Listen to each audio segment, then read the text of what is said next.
అందరికీ నమస్కారం. మాట మన వ్యక్తిత్వానికి ప్రమాణం. రాజకీయాల్లో విమర్శలు ప్రతి విమర్శలు చాలా సర్వసాధారణం.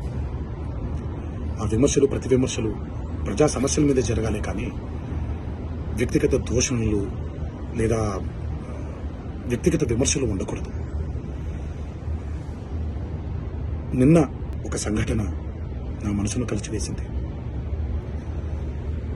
ఎప్పుడైతే మనం ప్రజా సమస్యల్ని పక్కన పెట్టి వ్యక్తిగత దూషణలకి దిగుతున్నామో, ముఖ్యంగా అది ఒక అరాచక పరిపాలనకు నాంది పలుకుతుంది. అది తప్పు. మన సంస్కృతిని కలిచివేసి కాల్చేసి రాబోయే తరానికి ఒక బంగారు బాట వేస్తున్నాం అనుకుంటుంటే అది మన తప్పు. అది మనం చేసే చాలా పెద్ద తప్పు. ఈ మాటలు నేను ఇలాంటి ఒక వ్యక్తిగత దోషణకి గురైనటువంటి ఒక కుటుంబానికి చెందిన సభ్యుడిగా మాట్లాడట్లేదు. ఈ మాటలు నేను ఒక కొడుకుగా, ఒక భర్తగా, ఒక తండ్రిగా, ఈ దేశానికి ఒక పౌరుడుగా, సాటి తెలుగువాడిగా మాట్లాడుతున్నాను. రాజకీయ నాయకులందరికీ ఒకటే విన్నపం: దయచేసి ఈ అరాచక సంస్కృతిని ఇక్కడితో ఆపేయండి. ప్రజా సమస్యల మీద పోరాడండి. రాబోయే తరానికి బంగారు బాట వేసేలాగా మన నడవడిక ఉండేలాగా జాగ్రత్త పడండి. ఇది నా విన్నపం మాత్రమే.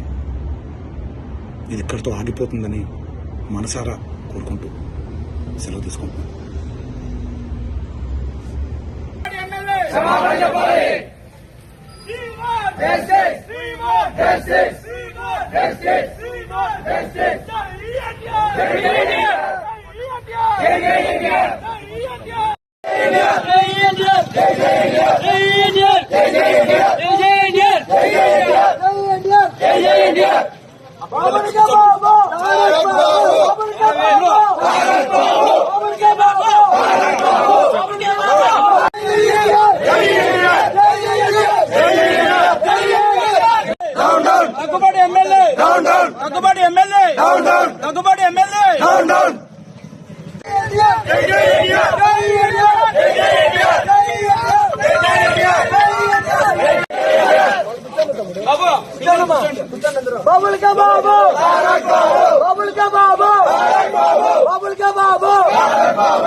మహేష్ అండి, నేను జూనియర్ ఎన్టీఆర్కి గత 15 ఏళ్ళుగా విరాళంలోని.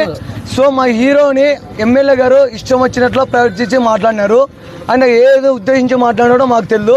మా హీరోకి రాజకీయానికి సంబంధం లేదు. మా హీరో గత 15 ఏళ్ళప్పుడు చెప్పాడు, స్టేట్మెంట్ ఇచ్చాడు. తెలుగుదేశం పార్టీకి నా అవసరం ఎప్పుడు వచ్చినా నేను ఎప్పుడు వెళ్ళలో ఉంటానని చెప్పాడు ఆయన.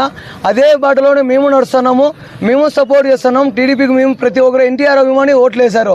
మేము ఓటు ఏంది, ఈయన ఎమ్మెల్యే కాకుండా లేడు. మేము ఓట్లు వేసింటానే ఆయన ఎమ్మెల్యే అంటాడు. అది కూడా దృష్టిలో పెట్టుకోవాలి ఎమ్మెల్యే గారు. అనవసరంగా ఎన్టీఆర్ జోలికి వస్తే బాగుండదు. ఇది ఇంకొకసారి పొరపాటున ఏమైనా మాట్లాడినా కూడా మేము వదిలిపెట్టము. 4 గోళ్ల మధ్యలో పోయి క్షమాపణ కోరితే మేము ఒప్పుకోము. బహిరంగంగా మాకంటూ జిల్లా రాష్ట్ర స్థాయి కన్వీనర్ ఉన్నాడు, మా రాయలసీమ అధ్యక్షుడు ఉన్నాడు, ఎన్టీఆర్ ఫ్యాన్స్ ఉన్న టౌన్లో. వాళ్ళ ముందర వచ్చి ప్రెస్ మీట్ ముందర ఆయన క్షమాపణ కోరాలని మేము కోరుకుంటున్నాం. అంతకన్నా మాకు ఇంకో మాట అనవసరము. ఆయన ఏమీ మేము ఇది చేయలేదు, కించపరచలేదు. మా ఎన్టీఆర్కి ఘోరంగా మాట్లాడాడు. మా ఎన్టీఆర్కి క్షమాపణ కోరాలని మేము కోరుతున్నాం, అంతే.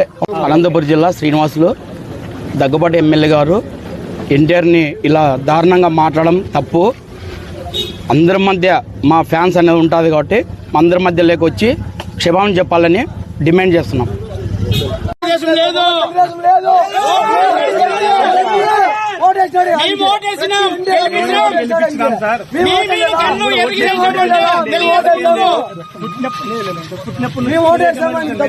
మేము కూడా ఓటేసాము. మా ఎన్టీఆర్ ఫ్యాన్స్ ఓటేయలేదానికి అడగండి.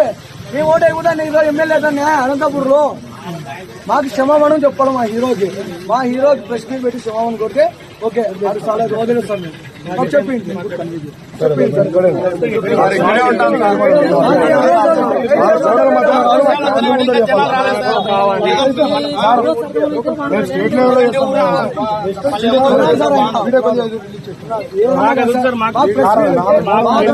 మా కన్వీనర్ ఉన్నాడు ఇక్కడ మా రాయలసీమ తెలుసున్నాడు వాళ్ళ ముందర మా ఫ్యాన్స్ కొంతమంది పెట్టుకుని క్షమాపణ కోరితే ఓకే సార్ ప్రెస్ మీట్ ముందర బహిరంగంగా చెప్పాలా మాకు ఈ రాజకీయ పరంగా ఎటువంటి సంబంధమే లేదు సంబంధమే మా హీరో రాజకీయ పార్టీ పెట్టి మేము పెడతామన్నందుకు అప్పుడు మేము ఇంకా ఏమనేది చూపిస్తాం మేము అప్పుడు కూడా అంతవరకు మేము అభిమానిగానే ఉంటాం ఆయన భక్తుల్లాగా ఉంటాం మా హీరో అయితే కిచ్చపరిచి మాట్లాడకూడదు